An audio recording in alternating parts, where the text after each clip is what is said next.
Exactly. That's what we do.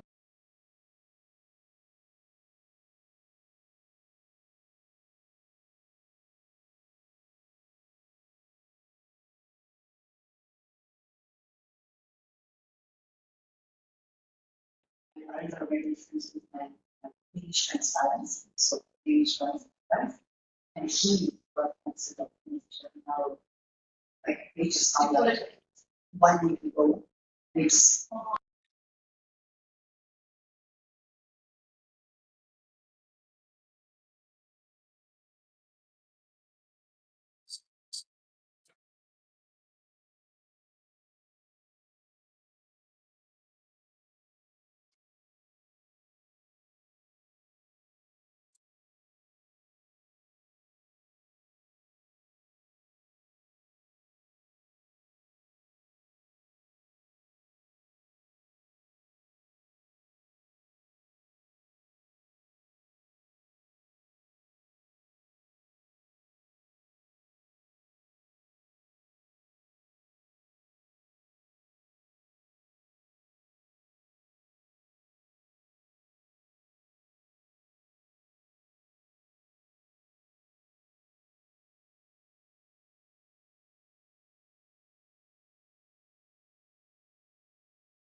on the context of the July-August 2024 uprising, and to suggest ways in which the existing framework can be improved to better serve the interests of survivors of torture. We hope to rally together a community of civil society, both domestic and international, and build coordinated advocacy around the key issues at this key moment in Bangladesh's history. The discussion today will draw on findings presented in this new briefing paper, which is available outside on the table in English, and it's also available online on our website in Bangla. That briefing paper has been prepared by REDRESS and BLAST jointly and analyzes the current framework for reparation in Bangladesh for survivors of torture and the main obstacles that victims face to obtain comprehensive redress. Now, our intention here was first to turn to the UN Special Rapporteur on promotion of truth, justice, reparation, and guarantees of non-recurrence, Bernard Duhaime, to introduce some remarks at the start, but I'm not sure whether we're quite in a technical position to be able to do that. Is it possible for someone to tell me? I'm here. If you can hear me, I'm connected and ready to go. Absolutely fantastic. Bernard, thank you so much for joining us, and we would like to turn over to you for those introductory remarks. Thank you. Thank you, and good morning. It's a pleasure to speak with you today, although I regret not being able to join you in person. So I'm Bernard Duhaime. I'm the Special Rapporteur on the promotion of justice, truth, justice, reparation, and guarantees of non-recurrence. And I express my gratitude to the organizers of this event on reparations in Bangladesh, as the opportunity to listen and participate in discussions like this is invaluable. Last 12th of February, Bangladesh went to the polls in a historic election that is born out of mass uprising that ousted an abusive regime. As such, those elections were not just about who would govern Bangladesh next, but also about the commitments that the new authorities would make to transitioning from a society governed by abusive rule towards a more democratic political regime where justice for gross human rights violations are made and reparations to victims be provided. My mandate is based on those five foundational pillars: truth-seeking, criminal accountability, reparations for victims, commemoration, and institutional reforms. But given the scope of this event and the time constraints, I will limit myself today to the rights of victims to reparations. First, I would like to emphasize the legal obligations of states in this regards. Under international law, states are required to provide victims with reparations that are accessible, prompt, and effective. This obligation is grounded in the broader duty of states to offer remedies to victims of human rights violations and breaches of international humanitarian law. The basic principles and guidelines on the rights to a remedy and reparations for victims of gross violations of international human rights law and serious violations of international humanitarian law outline the core principles regarding reparations. The scope of reparations should be comprehensive, addressing all forms of harm, and be proportional to the gravity of the violations and the suffering caused.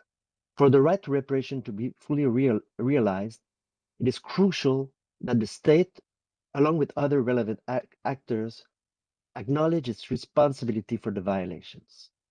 I would like to emphasize that judicial approaches to reparations generally focus on the principle of restitutio in integrum, the restoration of victims to the position that they would have been in had the violations not occurred. This principle means that reparations must encompass a range of measures, including compensation, restitution, rehabilitation, satisfaction, and guarantees of non-repetition. Second, I would like to stress the importance of integrating a gender transformative approach to Bangladesh's transitional justice process. When designing reparation measures, it is essential to provide those that challenge and transform gender-based exclusion. Specifically, measures should, first, create tangible improvement in women's lives and strengthen their self-esteem. B, significantly reduce existing gender disparities.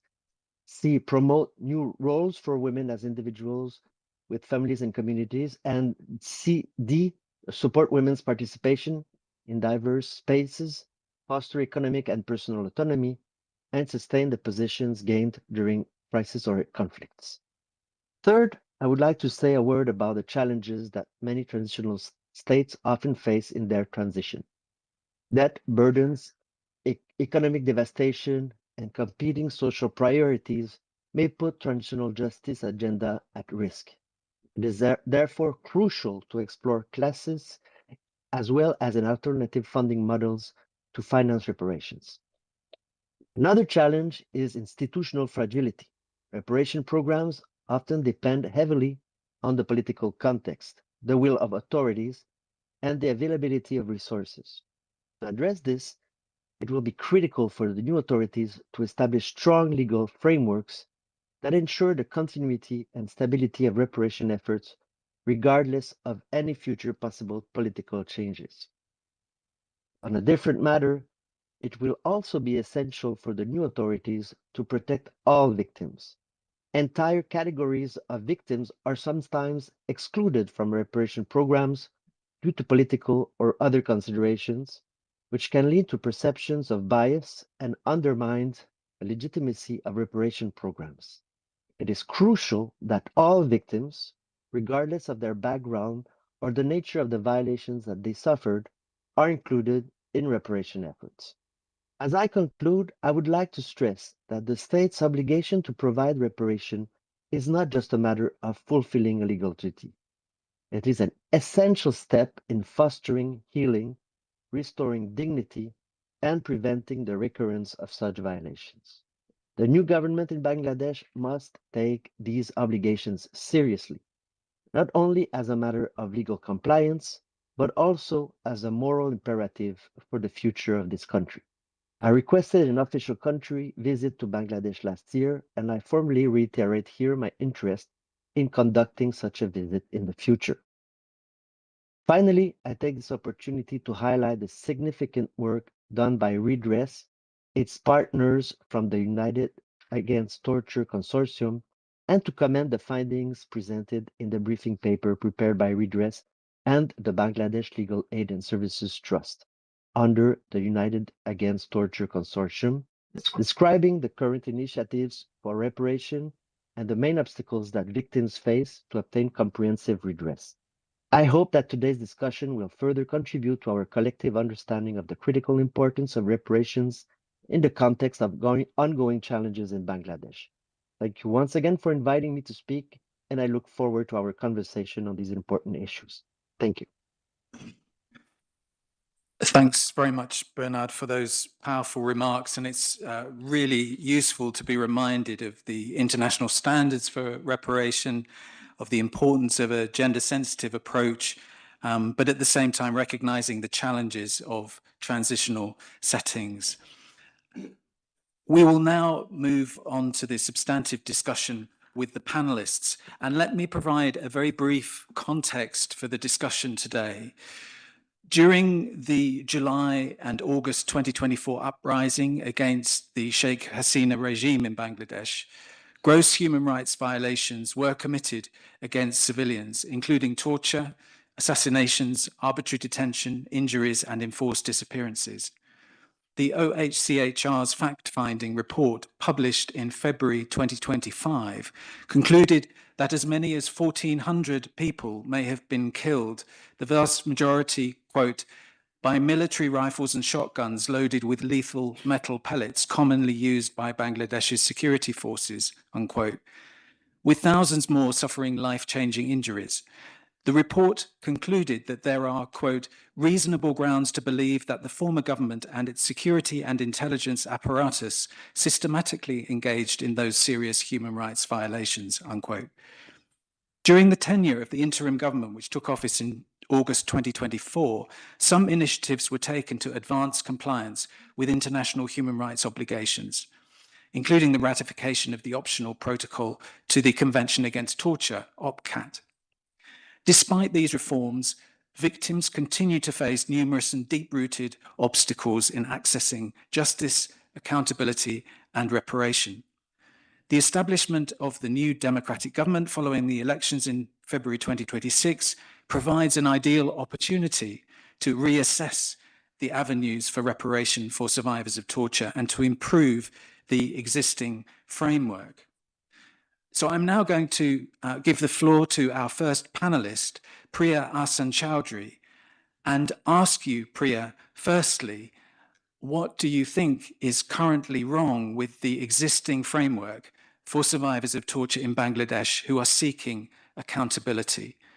I'll hand over to you, Priya. Thank you, Chris, and good evening, everyone from Bangladesh. To begin with, while Bangladesh's constitution contains an express prohibition against torture, and there is also a standalone anti-torture act, a number of structural and practical weaknesses in the existing legal and institutional framework limit the opportunities for torture survivors to seek or secure accountability. First, although the Torture and Custodial Death Prevention Act 2013 was a significant step forward, its implementation remains weak. To date, there has only been one judgment under that law. In a case which BLAST conducted, the victim, Ishtiaq Ahmed Johnny, was tortured to death in custody after he and his brother, Imtiaz Hussain Rocky, were tortured by the police in 2014. Rocky pursued a case under this law, seeking justice for his deceased brother and for compensation.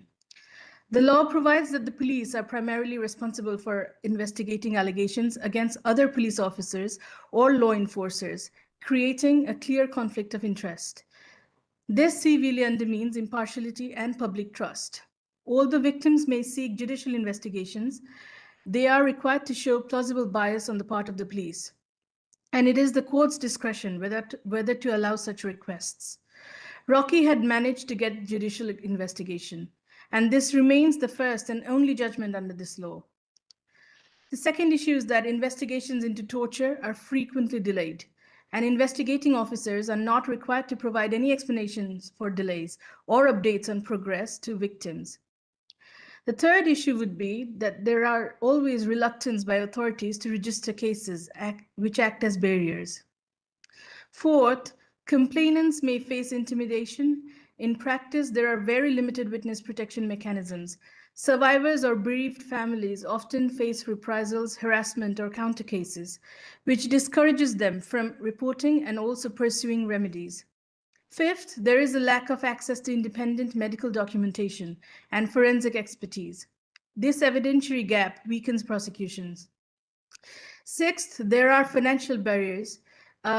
Survivors from low-income or marginalized communities face challenges in securing legal aid, as government legal aid does not cover torture, and NGOs providing legal aid are resource constrained. Seventh, trials are often excessively delayed. This may be due to repeated adjournments sought by the parties and due to witnesses, especially government officials, failing to appear, with courts rarely enforcing their attendance, even after repeated absences. Eighth, under the Torture Prevention Act, compensation depends on conviction, and it is capped at extremely low amounts. These amounts are far too small to cover medical costs, lost income, or the immense suffering of victims and their families, and is only paid after appeals are resolved, which often take over a decade. While compensation can be pursued through public law tort under the Constitution, which has no set ceiling, we have not seen precedents in this area yet. One case we are currently handling is that of Limon Hussain, who was brutally tortured by officers of the Rapid Action Battalion in Bangladesh when he was 16 in 2011. They shot him in the leg and subjected him to other forms of torture.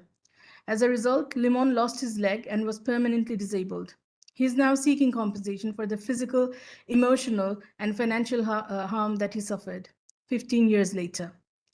His family too faced significant harassment during this time.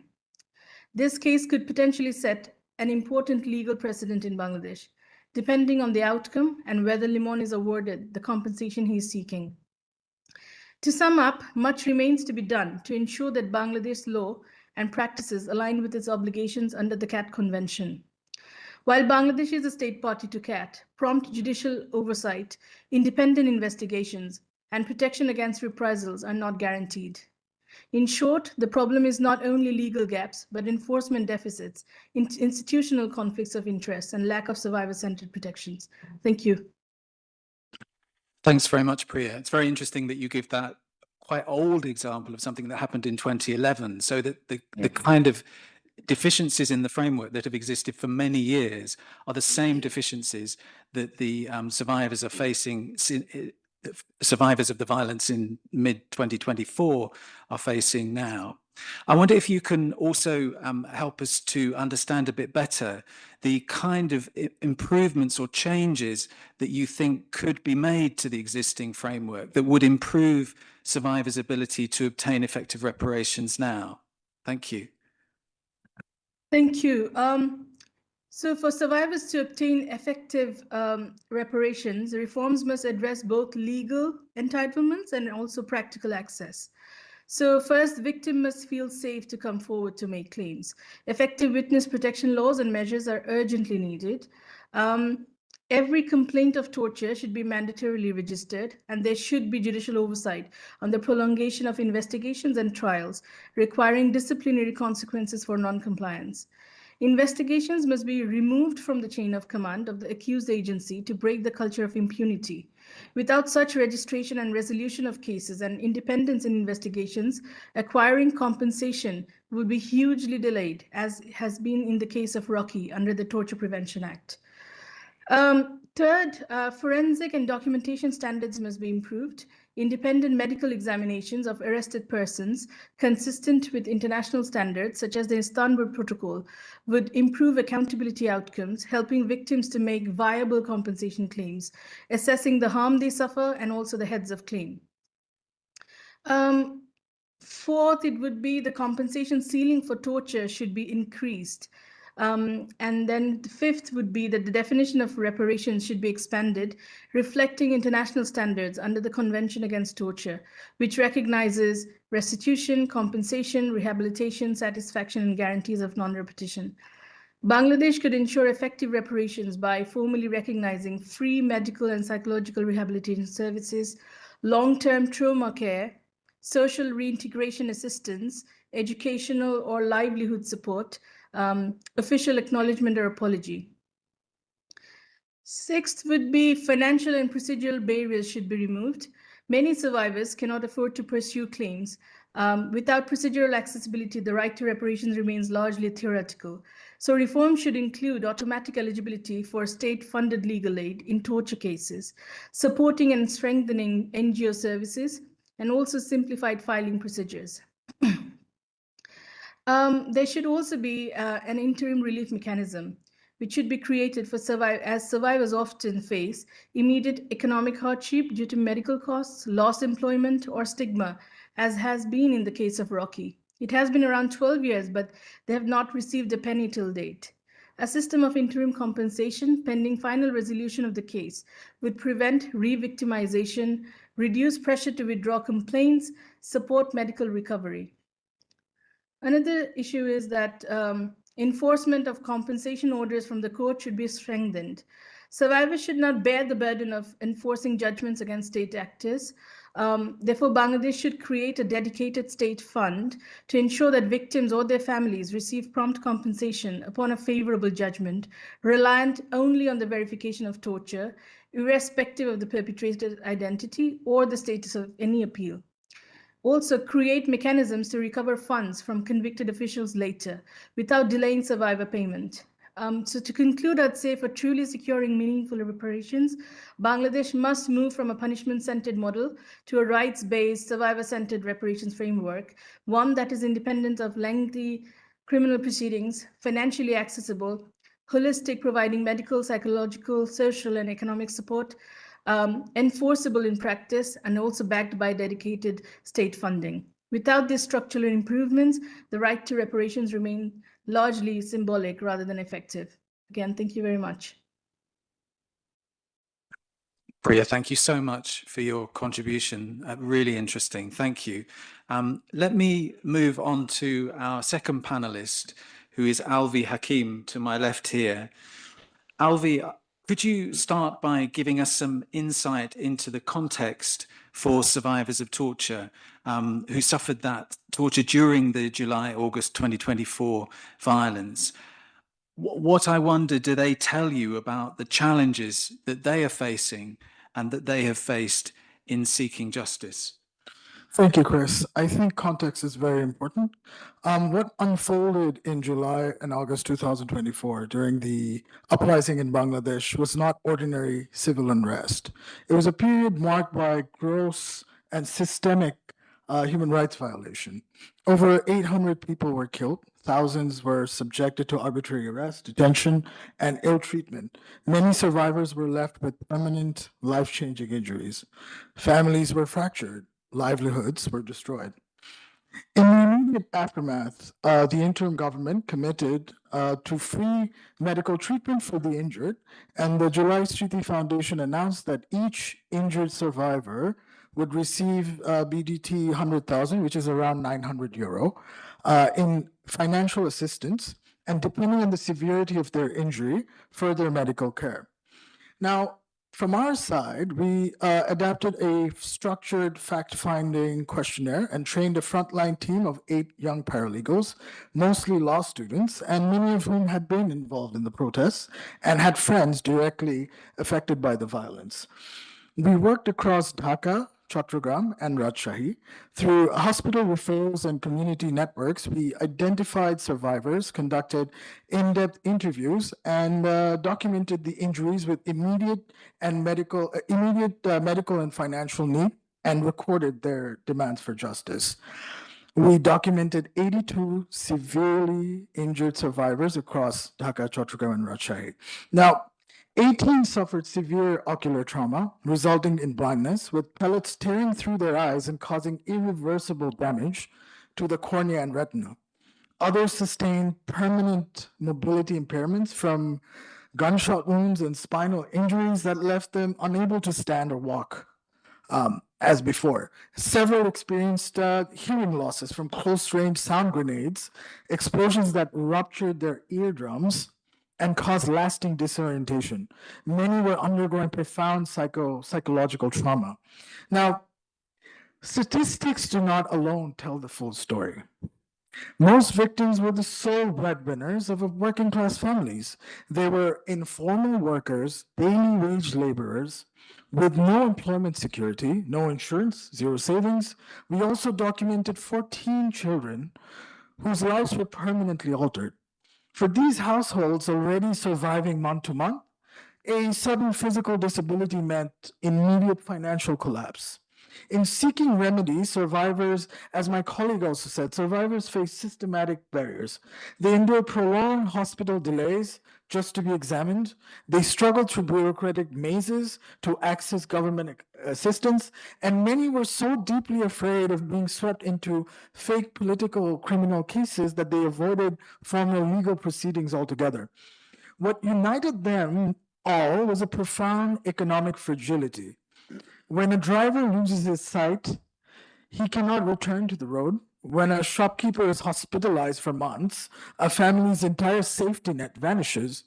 Every single survivor began our conversation pleading for urgent funds for 3 things: rent, food, and medicine. But as we listened, it became abundantly clear that they were not asking for charity. They wanted to work again. They wanted their independence. They wanted their dignity.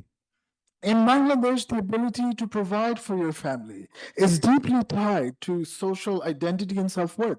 Losing that ability is not just an economic loss. It's a profound social humiliation layered directly onto physical injury. We see this profound loss of dignity most clearly when we look at how physical injuries intersect with existing vulnerabilities inside the home. Now, I want to share the story of Parveen. It's very personal, and I wanted to tell you about her story, where she is a 27-year-old woman. She is a garments worker who was on her way back from work the day she faced police brutality during the violence. 6 shotgun pellets destroyed her left cornea, and some of the pellets went up to her right cornea underneath her eyes, which needed immediate action. After documenting her urgent situation, we immediately sought medical referral. Bangladeshis, including those in the diaspora, stepped forward and informally took on responsibility for individual survivors. They covered hospital bills, rents, and daily expenses. I want to actually acknowledge Farhana Sharmin Ini from Visionary Voyage, Rezwan Rahman from Its Humanity Foundation, Hafiz Rahman from Oporojito 24 Foundation, among others, who mobilized this support. A donor cornea was flown from Sri Lanka. Surgery was performed. However, it was tragically too late. The damage done already to her cornea was irreversible. Now, Parveen's vision deteriorated completely in both eyes. Now, the first figure in Parveen's story is structural. There was no decentralized emergency center equipped to respond immediately to mass ocular trauma. In cases like this, hours matter. So the system failed her. Now, after the operation, Parveen actually insisted and came to BLAST office, and I met her personally, and we discussed, and she showed me pictures of herself from before the incident, and this is the conversation we had. She said, "Look, I used to look so pretty before, my husband used to beat me. Now, after being injured, he no longer beats me. But I fear he's seeing other women. I am no longer pretty, so I do not know how long he will keep me." Now, effective reparations for Parveen will require more than reimbursing a medical bill. She needs disability adaptation, safe housing, protection, and domestic violence and economic reintegration. Parveen's story of structural and domestic vulnerability is tragically not isolated. We found that this weaponization of dependency takes many forms. For instance, in Chattogram, we met a mother caring for her teenage son, Arman, who sustained severe lower body injuries from gunfire that left him permanently dependent on assistance from movement. She was also, at the same time, taking care of Arman's sibling, who has been struggling with significant disabilities, learning disabilities. When she approached her team, she did not begin with demands of criminal prosecution. She asked for help securing Arman's birth certificate so she could access state financial assistance. Her husband was abusive in her household, and her husband was intentionally refusing to sign it. The violence she was confronting was administrative just as it was physical.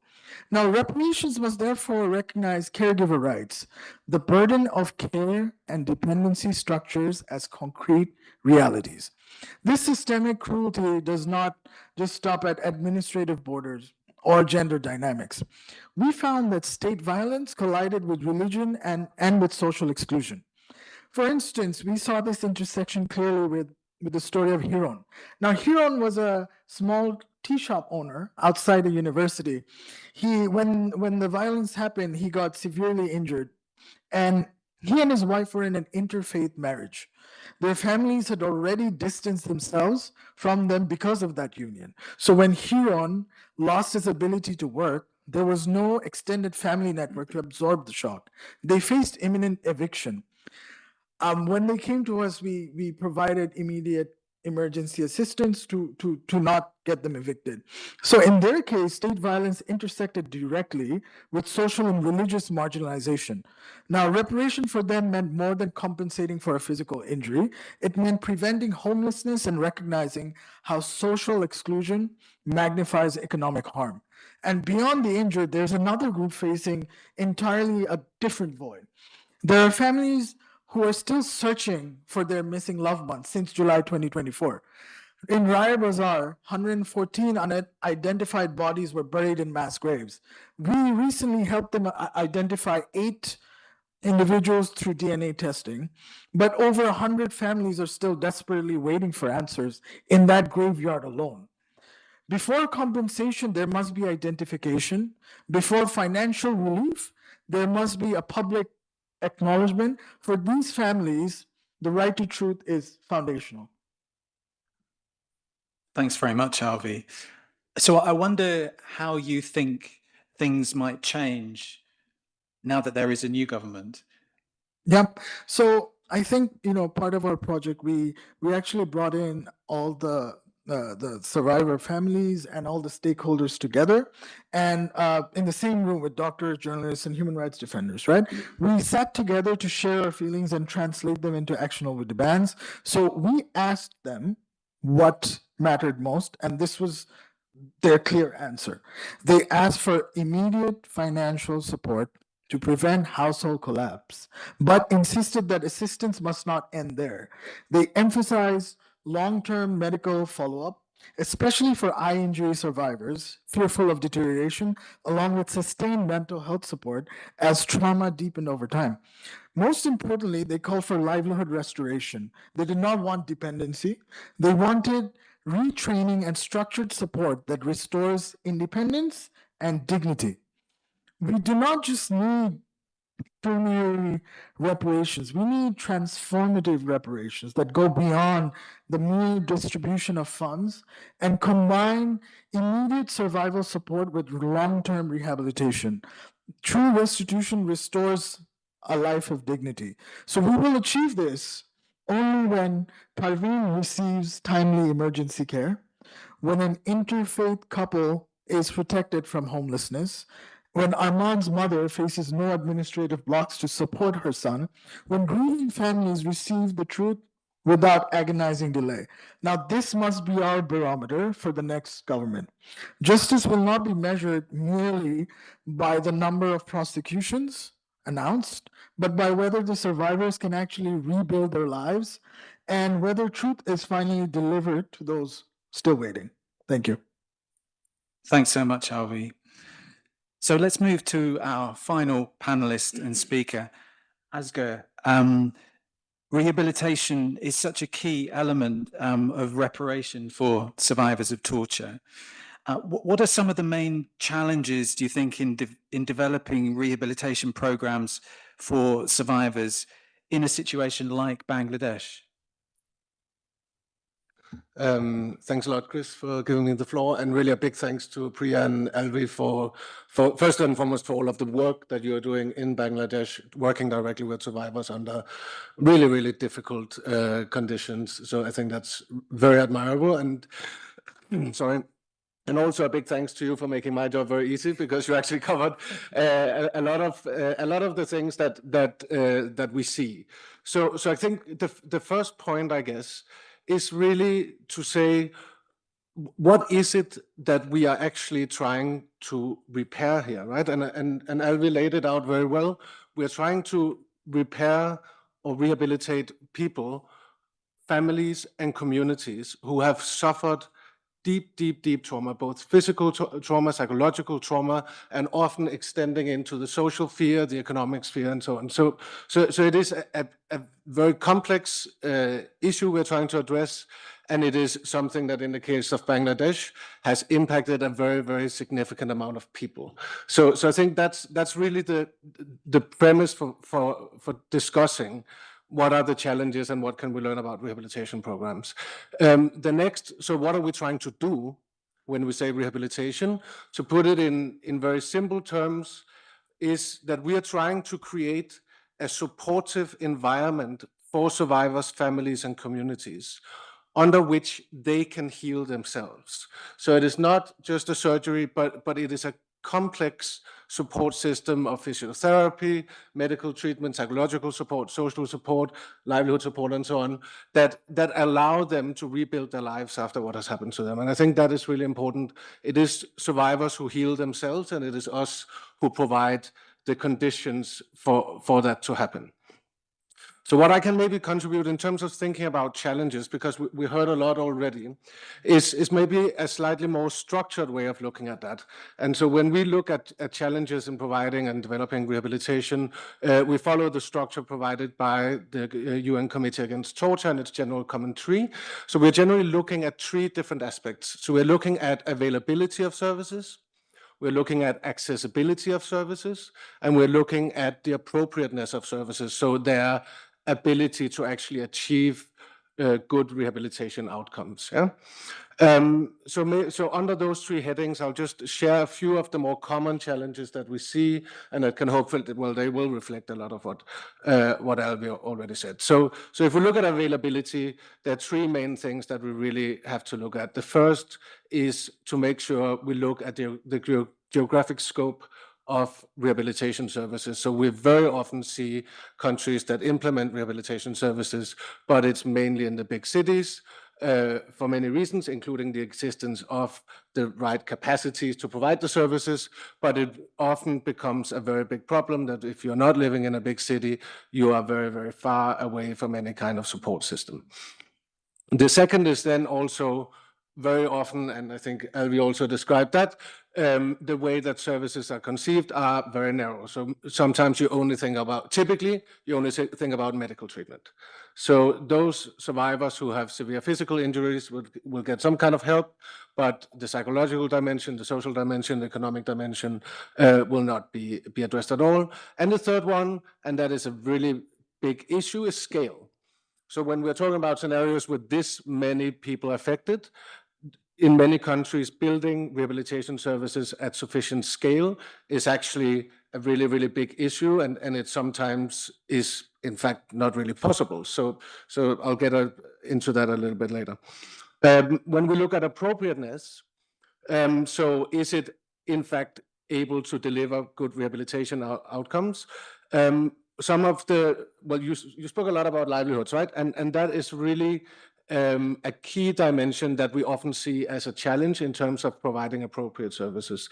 So because livelihoods both become a direct issue of rights, if you will, but it often also, the lack of access to livelihood support become a barrier to engaging with other support measures, such as psychological support and so on, because if you are frankly just thinking about feeding yourself and your family, you're not very interested in or able to engage with other types of support. Another issue that we see very often is actually the existence of specialized skills in countries. So to give one concrete example that we see in many places is that people with a psychological background, they tend to prefer to not work on trauma issues. They prefer to work in human resources because there's a lot more money and it's a nicer job. So it can actually be very, very difficult to find enough trained psychologists in a country to provide proper support to survivors. So it's something to really think about also in terms of how do you then design services? Can you have trained generalists and so on providing types of psychological support? And the final point on accessibility. So three main issues that we often see: many different types of discrimination. So discrimination based on ethnicity, discrimination based on gender, but frankly also very often we see discrimination that is based in the public narrative about what happened during the time of violations and who were the victims and survivors, that tend to focus very often on those that were more politically engaged before and those that are more politically engaged after the fact. And whereas less politically empowered groups tend to be ignored or forgotten. Second point is getting to services. So Elvi was also talking about this. It's not just about geographic availability, because many families are so fractured that for those in need, they're actually not necessarily even able to leave the house, either because they're attending to family members or because they have physical disabilities. So thinking about how can you actually make services reach into the households or into the communities is extremely important. And then the final point is stigma. Again, many different dimensions. In many places, it is people are not very willing to speak about or to engage with psychological support services because it is not something that culturally is appropriate. And of course, also with certain types of torture, even speaking about what happened to you within a family and so on can be really really hard. So I hope that gives a little bit of an idea of some of the challenges. Yeah. Thanks very much, Asger. I wonder what can Bangladesh learn from other countries in terms of how it can support and provide rehabilitation to survivors of torture? I'll try to do it brief as well. I can see we're running out of time. So now that we got to the exciting part. No, but I think again, Elvi, you said a lot of it, but first and foremost, to really make an effort to understand what is the group we are talking about here. So to not just start with the public narrative and go from there and say, okay, it's all the students, right? Instead of, well, there were also a lot of other people protesting. Yeah? So really looking at taking that expansive view and doing that from the beginning, because it is right now that there is space and opportunity to actually really understand that. Once you get further into design and so on, and political dynamics change, it can be really, really hard to go back and say, oh, there were also these people. So really starting out with really understanding what is the full scope of people that need support. Then the second, and I think this is particularly important, and well, you've already done it, but asking survivors directly, what is it that you actually want? What do you need? What is most important to you? Because that varies greatly from country to country. In some places, people, they primarily want psychological support. In some places, it's livelihood, because if you don't have any money at all to serve your family, in other places, people want cash, because that's what, so, and that is, when we have limited resources, as we always do, the first step really needs to be to ask the people who suffered, what is it that you want and what is it that you need, because they would certainly be the best to know. I think the third point, and this for me is really important, because when we talk about rehabilitation, we often talk about health, and then we think that it's something that is given to victims or given to survivors, and it costs money and so on. But I think we need to shift that completely and instead talk about what we're doing is that we are investing in the future of the country. We're investing in the future of the individual, we're investing in the future of that family, and we're investing in the future of that community. And the only way we can do that is by actually giving them that possibility to heal. That's how they can heal, that's how the country can eventually heal. And we can see in many of the countries where we work, where they have not done this, where they have done piecemeal rehabilitation programs for some groups or not provided anything at all, that those countries, they still suffer 30 years after, 40 years after, 50 years after. It's still there in society. Perpetrators are still walking free and victims have to look at them. So, and then the last point, and that is super brief, always remember rehabilitation does not happen in a vacuum. It is part of a broader scope of reparation. And that is also what all survivors tell us. It's nice that we get this healing, but if there's no public acknowledgement of what was done to us, we're still walking the streets, we're stigmatized as vandals or criminals and so on. So really comprehensive. Thank you so much. Thank you so much, Asger, and to all three of the panelists. We have a few minutes for some questions. I'm afraid the challenges have prevented us from getting questions online today from those who've been listening to the stream, so apologies for that. But if you're in the room and you'd like to raise a question with one or more of our panelists, please raise your hand. If I can encourage you to ask questions rather than making long statements, because we do have very limited time. Yes, go ahead, please.